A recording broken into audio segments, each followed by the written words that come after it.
4న Suryapet collectorate conference హాల్లో professor Jayashankar జయంతి సందర్భంగా చిత్రపటానికి పూలమాల వేసి నివాళులర్పించిన జిల్లా అదనపు కలెక్టర్ రత గారు మరియు జిల్లా అధికారులు.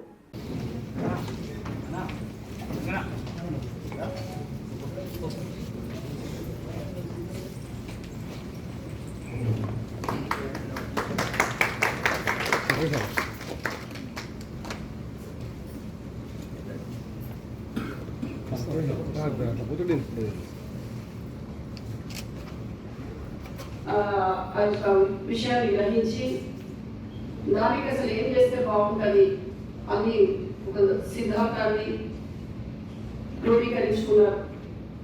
ఏం చేయాలి అని మనం తెలంగాణ ఉద్యమంలో ఇక్కడ ఉన్న వాళ్ళందరూ ఆల్మోస్ట్ వాళ్ళు పాల్గొంటారు. అప్పుడు ఆయన చెప్పింది ఏంటంటే సమాజంలో ఈ యొక్క అసమానతల గురించి చాలా మందికి తెలియదు. అది ఒకటి వాళ్ళలోకి విస్తృతంగా తీసుకెళ్ళాలి. అదేవిధంగా దాన్ని సాధించడానికి శాంతియుతంగా పోరాటం చేయాలి. ఈ రెండు ఆయన